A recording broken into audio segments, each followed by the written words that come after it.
안녕하세요. 오늘도 사연살롱을 찾아주셔서 감사합니다. 저는 한국과 외국을 오가며 활동 중인 40대 중반 패션 디자이너예요. 지금은 제법 성공한 축에 드는 패션 디자이너지만 젊을 적에는 여느 사람 못지않게 많은 고생을 겪기도 했었죠. 갓 신혼을 벗어난 당시 저는 월세로 구한 아주 작은 상점에서 직접 디자인하고 손수 만든 의류를 파는 옷가게를 꾸려나가고 있었어요. 제 나름대로는 행복하다고 자부하는 삶이었지만 주변 사람들의 시선은 저를 늘 아깝게 여기는 생각들이었죠. 명문대학교에 패션 디자인학과에 입학하는 순간부터 20대 거의 전부를 저는 패션 쪽에서 촉망받는 유망주로 지냈어요. 국제 패션 디자인 공모전에서 수차례 대상을 수상하는 등 유독 재능이 돋보였던 덕분이었죠. 그때의 저는 고액 연봉을 앞세운 외국계 기업의 스카우트 제의들을 줄줄이 달고 다녔었고요.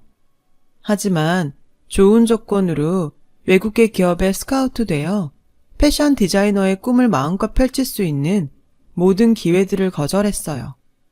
이유는 간단하고 분명했습니다. 평생을 가난 속에서 살아온 친정 부모님이 고생의 대가였는지 유독 병치레가 잦았기에 부모님 곁을 함부로 떠날 수도 없었어요. 외국으로 가면 기회는 더 생길지 모르지만 100% 금이환영한다고는 할 수 없잖아요.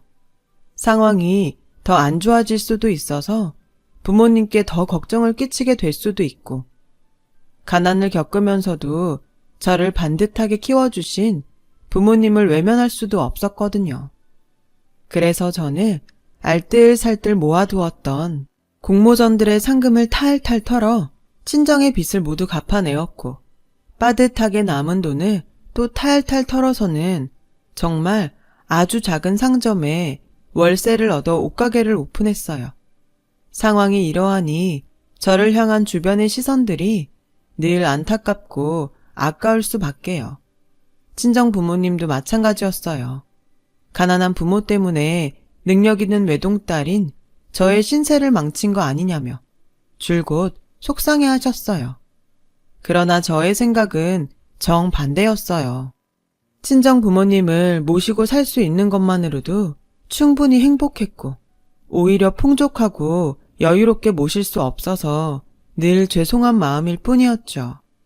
그렇게 친정 부모님을 더 잘 모시기 위해 작은 옷가게를 알뜰살뜰 꾸려가던 어느 날 저에게 작은 불운이 하나 닥쳐오면서 앞으로 이어질 큰 사건들의 전조가 시작되었어요.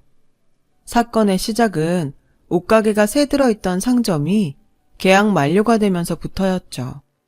당시 가게를 옮길 만한 여윳돈이 없던 저는 새 장사자리를 찾아 부동산을 이리저리 떠돌며 골머리를 엄청이나 썩고 있었어요. 그런 저에게 손을 내민 사람이 하나 있었으니 그 사람은 바로 시모였어요. 아범한테 듣자 하니 요즘 새 장사자리 찾아서 돌아다니느라 고생하고 있다지? 그쵸. 아무래도 여윳돈이 없다 보니까 작은 가게 자리 하나 구하기가 너무 어렵네요. 그래서 하는 말인데 오해하지 말고 들으렴. 네? 내 건물 1층에 놀고 있는 상점이 하나 있잖니? 거기로 들어오는 건 어때? 여기 있는 이 시모가 말이다. 이래봬도 건물주란다, 건물주. 떡하니 건물주 시모를 두고선 뭐가 그렇게 걱정이라든. 요즘은 하느님 다음에 건물주라더라. 시모는 본인 건물 1층에 자리한 10평이 채 안 되는 허름한 상점을 임대할 것을 저에게 권했어요. 하지만 솔직히 시모의 제안이 그다지 반갑지는 않았죠. 시모가 제안한 상점은 벌써 몇 년째 공실인 채로 놀고만 있던 골칫덩이였는데요. 그 골칫덩이를 겸사겸사 저에게 떠넘기려 한다는 속셈도 너무 뻔했거든요.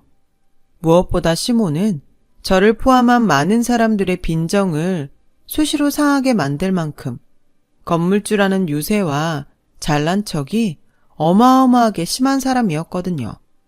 그런 시모의 며느리인 것도 모자라 건물 세입자가 된다? 이어지는 그림은 안 봐도 뻔한 거잖아요.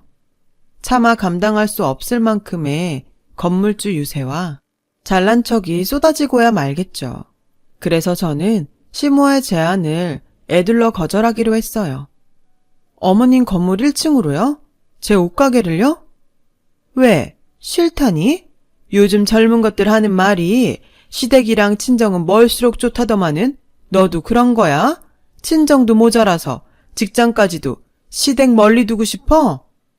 아니요, 그런 건 절대 아니고요. 아무리 어머님 건물이라도 세입자로 들어가는 거면 보증금이랑 월세랑 다 맞춰드리는 것이 맞는데 저한테 그만한 여윳돈이 없어서요. 보증금이야. 너 원래 있던 가게 자리랑 똑같은 보증금으로 주고 월세는 그래 시부모도 가족이고 부모인데 까짓 거 그 정도 못 도와주겠니? 월세 낮춰주시게요? 에이 괜히 그러지 마세요. 건물 임대가 어머님 생업인데 아무리 며느리라도 폐를 끼칠 수는 없죠. 너는 한 번씩 사람 서운하게 만드는 재주가 있다니까는. 내가 정말 깎아주고 싶어서 그래요. 진심으로다가. 얼마나요? 10,000원 어떠니? 10,000원을요? 월세로요? 땡! 무슨 말을 그렇게 함부로 하니? 누구 망하게 만들 일 있어? 월세로 10,000원씩을 받겠다는 얘기가 아니라 매달 월세 10,000원씩 깎아주겠다는 얘기다. 세상에, 이게 말인지 방구인지 꼴랑 월세 10,000원 깎아주겠다는 말을 늘어놓으며 거들먹거리기는 무슨 수십억 부동산 공짜로 넘겨주는 행세를 해대는 시모의 모습을 보며 저는 속으로 그러면 그렇지 싶었어요. 하지만 그날 저는 끝내 시모의 제안을 거절하지 못했어요. 시모의 건물 1층에 몇 년째 놀고 있던 골칫덩이 상점을 월세로 임대해 옷가게를 옮겨오기로 했어요. 왜냐고요? 시모가 호언장담을 하며 저를 설득했거든요. 이 시애미가 대대로 동네 토박이인 건 알지? 알죠. 내가 대단한 마당발인 것도 알고? 어떻게 모르겠어요. 통장, 반상회장, 각종 모임 회장들도 많이 하고 개모임도 몇 개씩 개주로 지내고 계시잖아요. 그럼 얘기가 빠르겠구나. 우리 1층 상가에 임대해서 들어오면 마당발을 최대한 활용해서 팍팍 밀어주마. 동네 손님들 너한테 다 몰아주겠다는 얘기야. 그랬어요. 시모는 대대로 동네 토박이에 통장, 반상회장, 개주 등등 소문난 마당발이었고 저는 그 정도 마당발인 시모의 도움이라면 옷가게 운영도 한결 수월해질 수 있을 것이라고 생각했어요. 그래서 시모의 건물 1층 상점을 임대해 옷가게를 옮기기로 했던 거죠. 하지만 저의 옷가게가 시모의 건물에 입주하던 바로 그날부터 시모의 자잘한 부탁이 시작되었어요. 건물 맨 위층에 사는 시댁에 전구를 갈아달라는 둥, 무거운 택배가 왔으니 옮겨달라는 둥. 처음에는 결코 어려운 일이 아니었어요. 며느리로서 충분히 하고도 남을 일이었고 직장인인 제 남편의 출장이 워낙에 잦아서 시아버지도 안 계신 시모의 사정도 봐드리는 겸 했습니다. 처음에는 자잘한 부탁이었던 시모의 행동이 갈수록 심해졌어요. 어느 날부터인가 동네 사람들에게서 수선이 필요한 옷들을 몽땅 가져다가 제 앞에 던져놓더군요. 차로 한가득 실어다 놓을 만큼 많은 양이었죠. 그래놓고는 당황하는 저에게 매번 똑같이 하는 말이 우리 동네 아낙들이 보면 볼수록 다들 참해요. 요즘 젊은 것들이랑은 다르게 아주 알뜰살뜰하다니까는. 또 수선인가요? 이 많은 옷들을 다? 너는 옷 만진다는 애가 딱 보면 모르겠니? 당연히 수선이지. 그걸 물어볼 시간 있으면 얼른 수선이나 시작하거라. 우리 개모임 회원들 옷인데 내가 내일 아침까지 수선 다 된다고 찰떡같이 약속을 해놓았으니. 지금이 벌써 밤 10시가 넘었는데요. 이거 내일 아침까지는 힘들고 된다고 해도 저 밤 꼬박 세워야 해요. 며칠 전에도 한번 이러시는 바람에 옷 수선하느라 밤새서 오늘까지도 피곤하고 힘들어요. 넌 그게 문제야. 젊은 사람 체력이 그따구여서 험한 세상 어떻게 산다든? 나 때는 말이에요. 일주일씩 밤새고 농사 지으러 나가고 다들 그러고 살았어요. 그래도 아무 탈 없었다. 어머님, 농사 지은 적 없잖아요. 평생 건물주로 힘든 일 해본 적도 없고요. 꼭 농사를 지어야 이런 얘기를 할 수 있다든? 말이 그렇다는 얘기지, 말이. 일단 가져왔으니까 수선은 한번 해볼게요. 대신 다시는 이런 일 없었으면 좋겠어요. 여기는 옷가게지 세탁소가 아니잖아요. 옷가게나 세탁소나 삭바느질 허드렛 일은 거기서 거기지. 요새는 무슨? 네? 아, 됐고 내일 아침까지 해놓는 걸로 알고 이만 가보마. 수선비는요? 이번에도 또 공짜로 해주라고요? 이게 다 정이에요, 정. CM이가 건물주인 덕분에 월세 10,000원씩 저렴한 가격에 가게 임대해서 쓰고 있으면 이 정도는 감수해야지. 굳이 따지자면 이깟 손해도 아니에요. 건물주 향해서 당연히 보여야 하는 성이고 동네 장사 원래 다 정으로 하는 법이야. 무슨 말씀을 매번 그렇게 심하게 하세요. 그리고 말이야 말이지. 내가 어디 널 며느리랍시고 허구한 날 공짜로 부려먹었다든? 이틀에 한 번꼴로 동네 사람들 손님으로 소개시켜 주잖아. 이렇게 훌륭한 CM이 또 어디 있다고 투정이야, 투정은? 첫째, 동네 장사는 정으로 하는 거다? 맞는 말이죠. 동네 사람들 대상으로 하는 장사 중에 입소문 무시 못하는 장사는 없을 테니까요. 문제는 저한테 정이라며 동네 사람들의 옷수선을 공짜로 떠넘기고는 그 생색은 오직 시모 혼자 동네방네 다 내고 다닌다는 것이었어요. 자연스럽게 저희 옷가게가 알려진 것이 아니라 시모가 좋은 사람이라는 엉뚱한 입소문만 퍼졌을 뿐이었고요. 둘째, 시모가 이틀에 한 번꼴로 동네 사람들을 옷가게 손님으로 데리고 온다? 물론 틀린 얘기까지는 아니었어요. 시모가 동네 사람들을 저희 옷가게에 수시로 소개시켜주는 것만큼은 사실 그대로였으니까요. 하지만 시모가 소개시켜준 손님들은 가게에 전혀 도움이 되지 않는 골칫덩이 손님들에 불과했고요. 왜냐고요? 손님들을 저희 옷가게로 보내놓으며 시모가 걸어오는 전화의 첫 마디는 매번 똑같았거든요. 건물주 디스카운트, 지금 손님 한 명 갈 건데 내가 소개한 손님이니까 내 체면을 봐서라도 옷값은 딱 절반만 받으렴. 저번에도 얘기했잖아요. 무슨 대기업 시즌오프 재고도 아니고 절반 가격에 팔면 가게 문 닫아야 된다고요. 그러니 건물주 디스카운트가 정 부담스럽다 이 말이지? 당연히 부담스럽죠. 저는 뭐 땅 파서 장사하는 것도 아니고 매번 적자라니까요. 어디 보자. 그러면은 건물주 디스카운트 말고 시어머니 할인. 네? 시어머니 할인은 60% 할인. 알지? 어머님, 절반만 받는 것도 적자인데 60% 할인을 어떻게 하나요? 자꾸 이럴 거면 할인 금액만큼 어머님이 저한테 주시던가요. 뭐라고? 할인 금액만큼 어머님이 저한테 주시라고요. 통화가 끊기는구나. 잘 안 들리네. 휴대폰을 바꿔야 하나? 일단 끊는다. 여보세요? 어머님? 맞다. 그리고 내 건물 계단들이 좀 더럽더라. CME 할인으로 60% 깎아주고 건물 1층 계단부터 옥상까지 싹 청소 좀 해놓으니라. 이처럼 시모는 본인의 손님으로 저희 옷가게를 소개시켜준 동네 사람들마다 최소 50%에서 때로는 70%까지 억지로 할인을 강요했어요. 그때마다 월세 깎아주네 어쩌네 하는 타령도 빠지질 않았죠. 월세랍시고 꼴랑 매달 10,000원 깎아주면서 말이에요. 그렇게 시모가 소개한 손님들에게 정성스레 손수 만든 옷을 헐값에 팔아야 했던 저는 매번 눈물을 삼킬 수밖에 없었고 더욱이 현실적인 고충은 훨씬 심각했어요. 시모의 강제 할인으로 인해 제가 떠안아야 했던 손해는 적게는 100여만 원을 훌쩍 넘는가 하면 심지어 아까 말했던 시모가 가져오는 동네 사람들 옷에 무료 수선권도 자꾸만 정도가 심해지더니 정상적으로 수선비를 받았다면 1,200은 좋게 받고도 남을 지경까지 이르렀어요. 상황이 이러하니 저는 차라리 세탁소를 하는 게 낫겠다는 생각을 했을 만큼 경제적으로나 심적으로나 모두 힘겨웠죠. 제가 힘겹거나 말거나 시모의 갑질은 극에 달했고 결국 정도를 넘어도 한참 넘어서 버렸어요.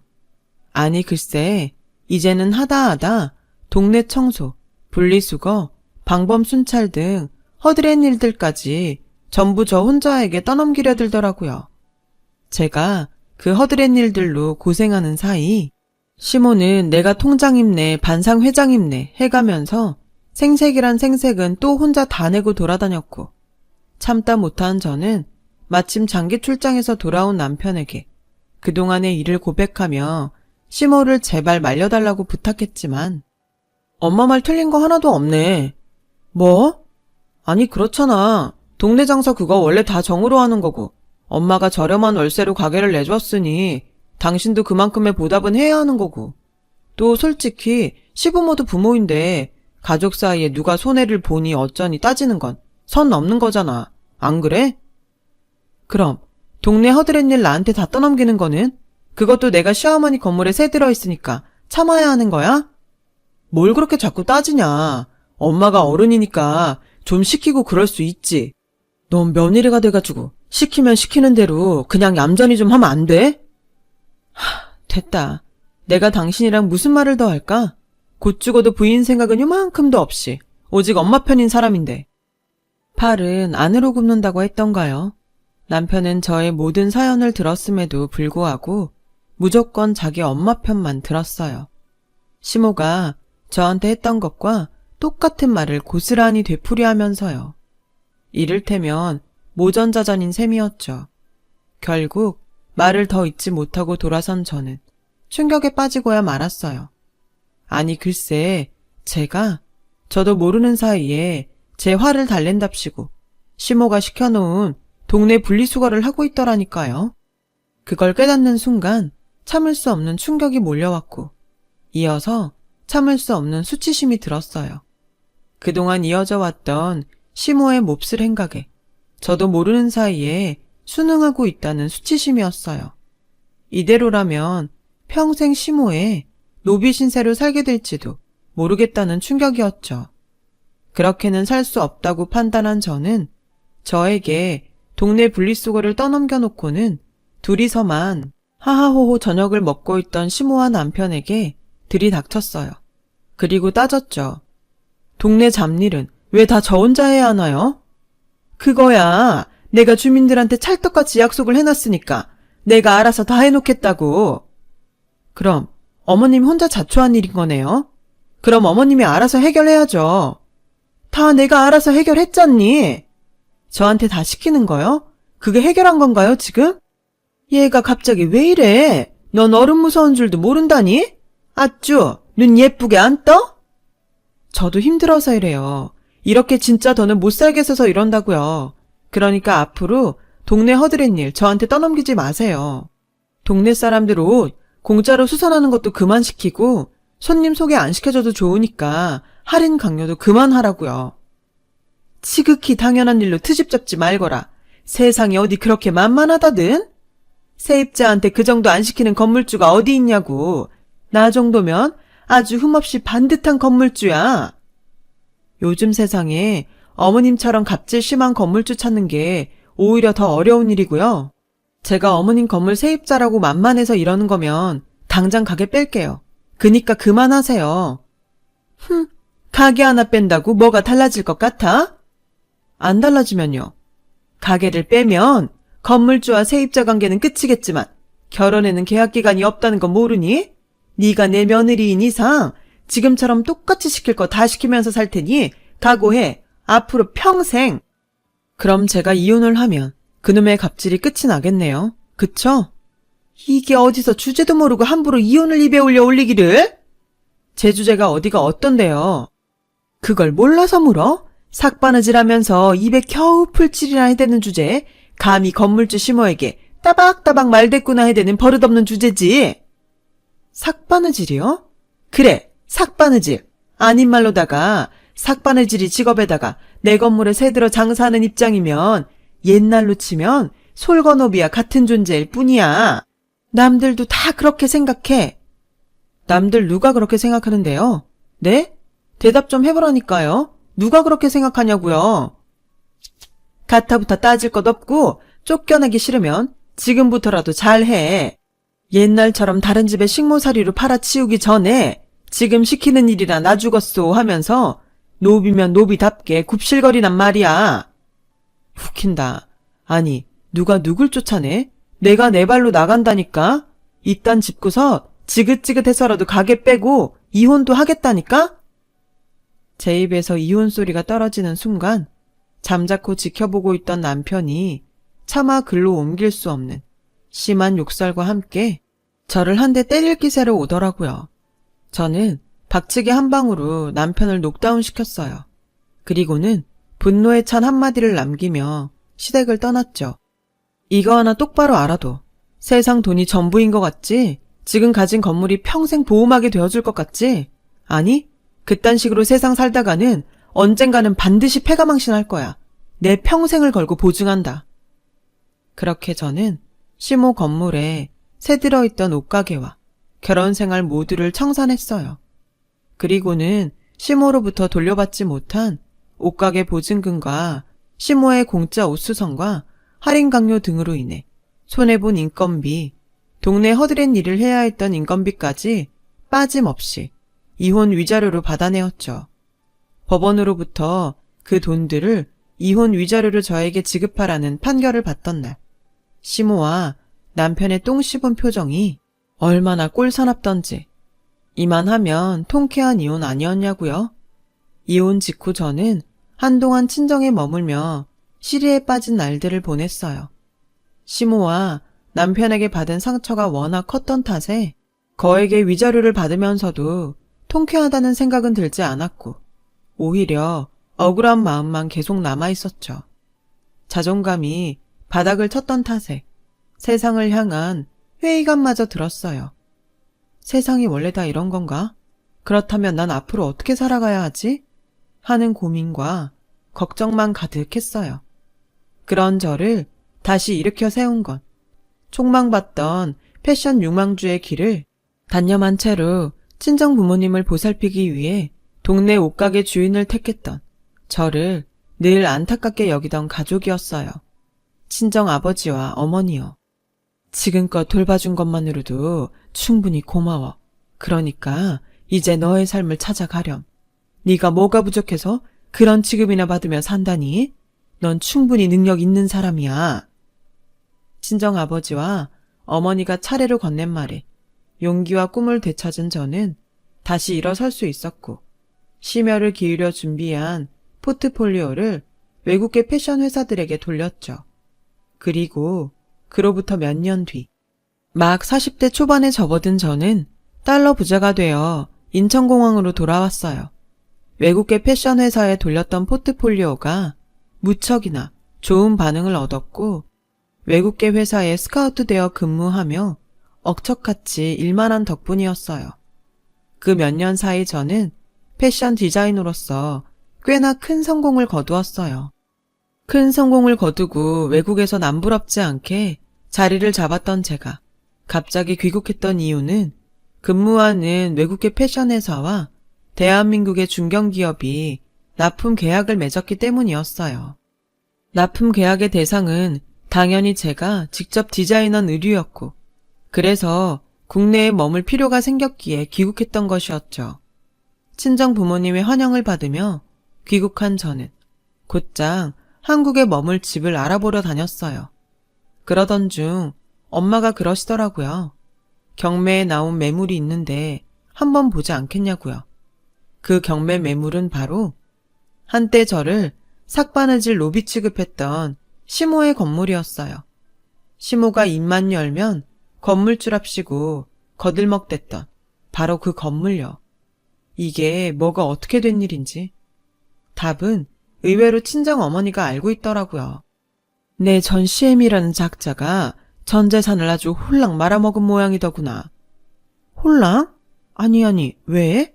건물 하나쯤 가지고 있으면 어지간해서는 망할 일 없을 텐데. 어지간한 일이 아니었으니까 홀라당 말아먹었지. 그 작자가 원래부터 모임 만드는 거 좋아했잖니. 개모임 같은 것도 자기가 막 나서서 개주도 도맡고. 그치. 그래서 내가 고생 좀 했던 거고. 그러다 똥 밟은 거지 뭐. 내 전 시애미가 친한 동네 친구랑 개모임을 크게 하나 더 만들고 둘이서 번갈아 가면서 개주 노릇을 했는데 개주 중에 하나인 친구라는 사람이 동네 사람들 갯돈을 몽땅 들고선 야반도주를 해버렸대. 그냥 갯돈만 들고 튄 게 아니라 시애미한테 사기쳐서 혼자서 따라오고 있던 갯돈들까지 싹싹 훔쳐갔다더구나. 와, 그 인간 언젠가는 큰 코 한번 다칠 줄 알았어. 그래서요? 뻔하지. 동네 사람들이 혼자 남아있는 시애미한테 갯돈 돌려놓으라는 소송을 줄줄이 걸었는데 친구한테 도둑 맞은 갯돈이 개모임 7개 정도만큼 되나? 워낙에 엄청난 금액을 들고 튀어버린 바람에 갚을 능력이 없는 시애미는 온 집안에 빨간 딱지가 붙은 것도 모자라 입만 열면 그렇게 자랑을 해대던 건물까지 경매로 넘어가 버린 거지 뭐. 이런 일이 있는 줄 알았으면 하루라도 빨리 귀국할 걸 그랬어. 그 인간들 집에 빨간 딱지 붙는 꼴 생방송으로 직접 목격하게. 엄마는 봤다? 그것도 직접. 엄마가? 왜요? 생각해보니까 그러네. 받을 돈 다 받고 이혼했으니 이제 우리랑은 아무 상관없는 남남인데 굳이 그 집안 소식까지 엄마가 줄줄이 꿰고 있는 것도 그렇고 좀 이상해. 무슨 이유라도 있어요? 궁금했으니까 남의 집 귀한 외동딸한테 그렇게 몹쓸 짓을 해대던 인간들이 얼마나 잘 먹고 잘 사나 그게 너무 궁금했으니까 어떤 천벌을 받고선 패가망신하나 썩 궁금하기도 했고 친정어머니의 말을 듣는 내내 가슴이 뭉클하더라고요. 딸이 겪은 일이 얼마나 속상했으면 그 순박한 친정어머니마저 몹쓸 시댁이 패가망신하는 걸 고대하며 지켜보았을까 싶어서요. 그래서 저는 눈 딱 감고 대출도 좀 껴서 경매에 나온 시모의 건물을 확 낙찰받아 버렸죠. 저 개인적인 복수도 할 겸 친정 부모님의 한도 풀어드릴 겸 해서요. 그런데 저와 친정 부모님이 낙찰받은 시모의 건물을 보러 가던 날 시모와 남편은 알거지가 된 현실을 부정이라도 하려는지 빨간 딱지가 고스란히 붙어있는 가구와 소파들로 건물 입구를 봉쇄한 채로 여기는 본인들 건물이니 절대로 나갈 수 없다며 농성을 벌이고 있더군요.